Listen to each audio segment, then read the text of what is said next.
जी। इसके बाद हमारे पास जो टॉपिक है वो case series and control trials. ये 2 तरह की स्टडीज़ हैं। केस सीरीज़ में होता है केस सीरीज़ हमारे पास जस्ट लाइक क्लिनिकल ऑब्जर्वेशन की तरह होती है, जिसमें हमारे पास पेशेंट होता है, हम पेशेंट पे इंटरवेंशन अप्लाई करते हैं और इंटरवेंशन अप्लाई करने के बाद हम उसके इफेक्ट्स को देखते हैं कि वो इफेक्ट्स उसके बाद इफेक्टिव है या नहीं है। ठीक है। केस सीरीज़ ठीक है जी। केस सीरीज़ में क्या होता है कि हम कंडीशन ऑफ इंटरेस्ट होती है, इंटरवेंशन अप्लाई करते हैं, condition improves on average and हम इस जो केस हम स्टडी है उसको हम क्या कहते हैं, केस सीरीज़ है।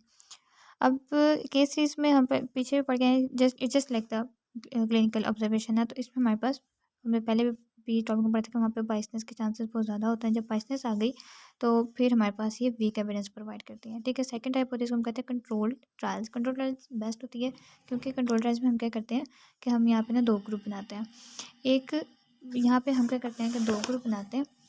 2 ग्रुप इस तरह से बनाते हैं कि हम एक ग्रुप को कंट्रोल ग्रुप बनाते हैं, एक हमारे पास होता है interventional group. Interventional group interventional group नाम से ज़ाहिर है कि इंटरवेंशन हम इसमें देते हैं, कंट्रोल ग्रुप में इंटरवेंशन नहीं देते। और उसके बाद हम दोनों का इफेक्ट देख लेते हैं कि फिर हमें इस तरह से पता चल जाता है कि हमारे इंटरवेंशन का क्या इफेक्ट आया है, कि इसका इफेक्ट है या नहीं है, पता चल जाएगा ना। क्योंकि अगर हम इन ग्रुप में अगर पेशेंट की कंडीशन इंप्रूव हुई तो मीन्स कि इंटरवेंशन का इफेक्ट है, और अगर इन ग्रुप में पेशेंट की कंडीशन ठीक नहीं हुई तो मीन्स कि इंटरवेंशन का इफेक्ट है। कई ग्रुप में भी हमारे पास जो पेशेंट्स होंगे उनकी कंडीशन अगर ठीक हो गई तो मेन स्टेट के इंटरवेंशन को इफेक्ट ही नहीं है, क्योंकि हमने दी है या नहीं दी, दोनों बराबर आ गए हैं। तो इस किस्म की स्टडी जिसमें हम 2 ग्रुप्स बनाते हैं उसको हम कहते हैं कंट्रोल्ड ट्रायल्स। ठीक है। Controlled trials. अब इस स्टडी में जो 2 ग्रुप बनाते हैं ना वो हमारे पास कंपेरेबल होते हैं, कि जो कैरेक्टरिस्टिक्स होते हैं ना दोनों कंपेरेबल ग्रुप होते हैं। ये नहीं कि हमारे पास एक आर ए का ग्रुप है, एक ओ ए का ग्रुप है और जी हम देखना चाह रहे हैं कि हमारे इंटरवेंशन का ओ ए पे क्या इफेक्ट होता है। इस तरह नहीं होता, कंपेरेबल ग्रुप्स होते हैं। और फिर हम क्या करते हैं कि जब कंपेरेबल ग्रुप्स होना तो बाइसनेस कम हो जाती है। अब बाइसनेस कम होगी तो फिर हम उसको एज अ एविडेंस यूज़ कर सकते हैं।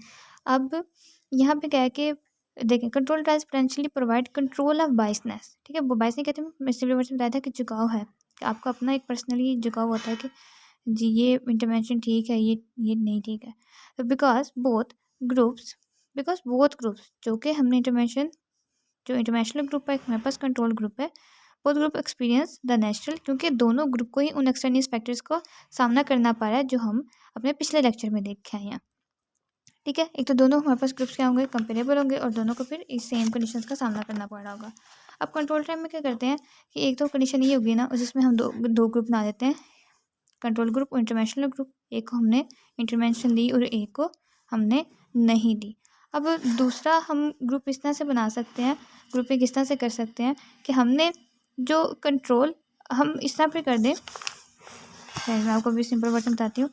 जैसे एक ग्रुप ये है, दूसरा ग्रुप ये है, एक में हमने इंटरवेंशन दी, एक में नहीं दी, एक ये ग्रुपिंग हो गई।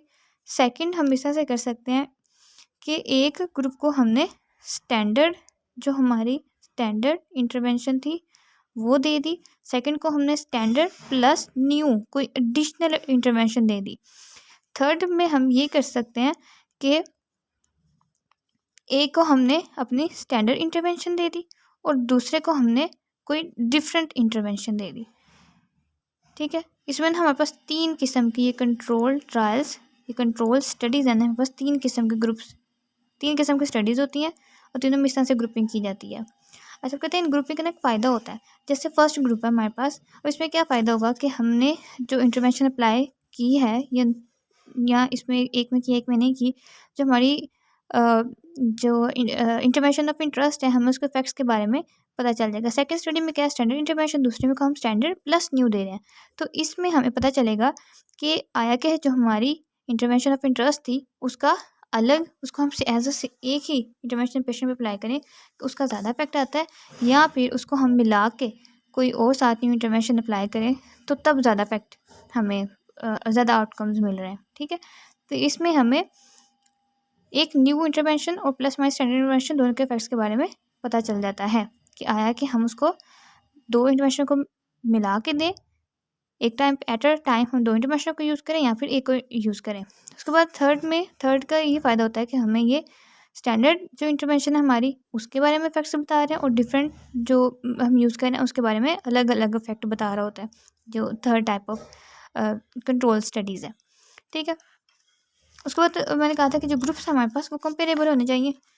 अब कंपेरेबल होंगे तो बायसनेस कम होगी, अगर कंपेरेबल नहीं होंगे तो बायसनेस बढ़ जाएगी।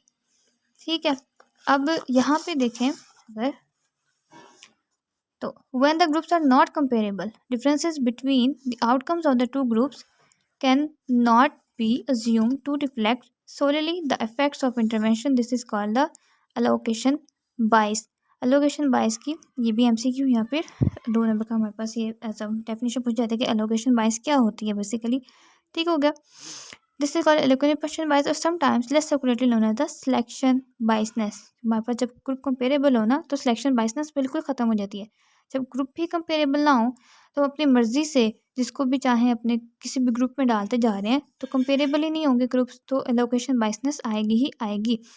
तो कंट्रोल स्टडीज़ में जैसे बताया था कि जो हम ग्रुप्स लेते हैं ना वो कंपेरेबल होते हैं। जब ग्रुप्स कंपेरेबल होंगे तो बायसनेस के चांसेस भी ख़त्म हो जाएंगे, बायसनेस के चांसेस भी कम हो जाएंगे। ठीक है, उसके बाद लास्ट में डिस्कस कर रहा है कि in many studies groups are self selected, जिसमें हम सेल्फ सेलेक्ट खुद ब खुद ही सेलेक्ट कर लेते हैं कि इन एक तो हम ये करते हैं कि इसमें बेसिकली करते क्या है कि हम जो हमारे पास जो सैंपल होगा ना उसके कैरेक्टरिस्टिक के बेस पे हम उसको ना खुद ब खुद ही उसको कह देते हैं कि इस ग्रुप में जाएगा, इस ग्रुप में जाएगा, उसको सेल्फ सेलेक्टेड ही कर लेते हैं। हमें चाहिए तो ये था कि हम अपनी जो इंटरवेंशन है उसके लिहाज से हम उसकी ग्रुपिंग करें ना कि एक को इंटरवेंशन देनी, एक को नहीं देनी, तो हमारे पास एक ग्रुप बन गए। अपने इंटरवेंशन को अपने मद्देनजर रखते हुए हमने उसकी ग्रुपिंग की, होना तो ये चाहिए। लेकिन यहाँ पे क्या होता है कि characteristics of the individuals of the patients in our study, उसकी बेस पे यहाँ पे हम उनको ग्रुपिंग कर देते हैं, तो इसकी वजह से रिजल्ट भी नहीं अच्छे आते। और फिर इस किस्म की स्टडीज़ जिसमें हम characteristics of the sample of the patients की बेसिस पे अगर हम ग्रुपिंग करें इंटरवेंशन को छोड़ के, तो यहाँ पे फिर एलोकेशन बायसनेस के चांसेस बढ़ जाते हैं। ठीक है, अब कंट्रोल ट्रायल्स में जो बेस्ट कंट्रोल ट्रायल्स हैं वो क्या होंगे कि जिसमें हम कंपेरेबल ग्रुप्स लें तो उन पे फिर बायसनेस कम होगी, बायसनेस होगी ही नहीं तो फिर हम उनको एज अ एविडेंस अपनी स्टडीज़ में यूज़ कर सकते हैं। ठीक हो गया, उसके बाद हमारे पास आता है रेंडमाइज्ड ट्रायल्स। जी, रेंडमाइज्ड ट्रायल, अभी हम बात करते हैं कि हमारे पास जो ग्रुप्स हैं वो कंपेरेबल होने चाहिए। कंपेरेबल कब होंगे कि जब हम उनको रेंडमाइज तरीके से सिलेक्ट करेंगे, अपनी मर्ज़ी से। रिसर्चर अपनी मर्ज़ी से सिलेक्ट नहीं करेगा बल्कि इसमें क्या करेंगे, हम रैंडमली उसको सिलेक्ट करेंगे।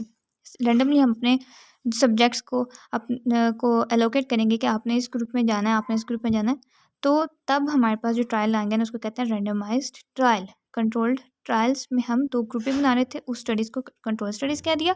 अब रेंडमाइज्ड ट्रायल में क्या कर रहे हैं कि हमने जो पेशेंट्स को किस ग्रुप में डालना है, ठीक है, जितने हमारे पास सैंपल्स होंगे तो हमने उसको किस ग्रुप में डालना है, तो हम उसको रैंडमली कहते हैं जी आपने इस ग्रुप में जाना है, आपने इस ग्रुप में जाना है।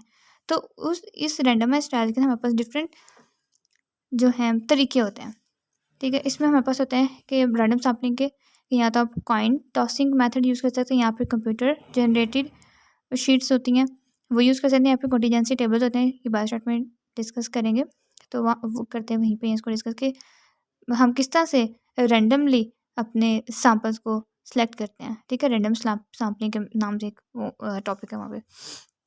अच्छा, तो मेन मकसद हमारे पास ये मैं बताया कि हमारे पास है कि ग्रुप्स को हमने कंपेरेबल करना है। कंपेरेबल कब होंगे, जब हम उसको रैंडम सेलेक्ट करेंगे।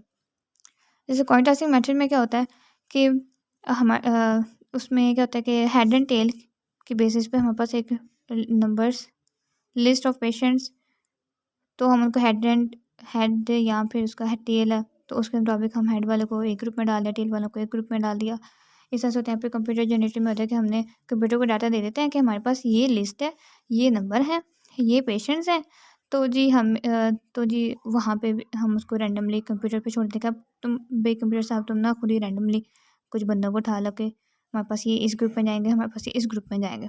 तो इस तरह से क्या होता है कि जो बायसनेस है ना वो बहुत कम हो जाती है और आपके जो ग्रुप्स होते हैं वो भी कंपेरेबल होते हैं।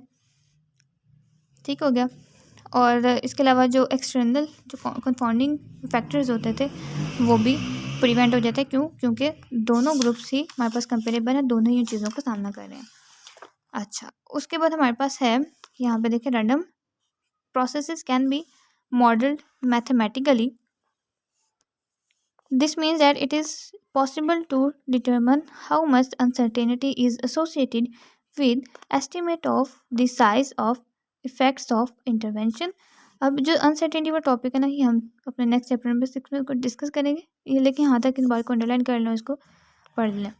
उसके बाद हमारे पास आता है कि extra corporeal shock therapy for the planter fasciitis के यहाँ पे एग्जांपल ले लें कि अगर हम उसको यूज़ करें तो उसकी हम स्टडी देखें नॉन रेंडमाइज्ड कंट्रोल ट्रायल की और रेंडमाइज्ड कंट्रोल ट्रायल दोनों की। जो नॉन रेंडमाइज्ड ट्रायल्स है ना वो उसके अकॉर्डिंग जो EST की जो वो एफिशिएंट है। ठीक है, हालांकि हम इस स्टडी को फिर रेंडमाइज्ड कंट्रोल ट्रायल पे जाके देखें ना तो रेंडमाइज के मुताबिक वो कहते हैं देयर इज़ नो और little effect of the intervention on the planter fasciitis. ठीक है, अब यहाँ पे ये चीज़ देखने की ज़रूरत है कि सेम चीज़ है, नॉन रेंडम पे कुछ और रिजल्ट हैं उसके और रेंडमाइज ट्रायल पे कुछ और रिजल्ट्स हैं। ठीक है, रेंडमाइज कंट्रोल जो ट्रायल्स हैं उसके रिजल्ट ज़्यादा एफिशिएंट होते हैं as compare to non randomise trials. ठीक हो गया, मोस्ट ऑफ द एग्जांपल्स मौजूद हैं। उसके बाद हाँ, अभी हमने शुरू में भी डिस्कस किया कि इसमें हमारे पास बायसनेस नहीं होती, एलोकेशन बायसनेस बहुत कम होती है। जब एलोकेशन बायसनेस कम होगी तो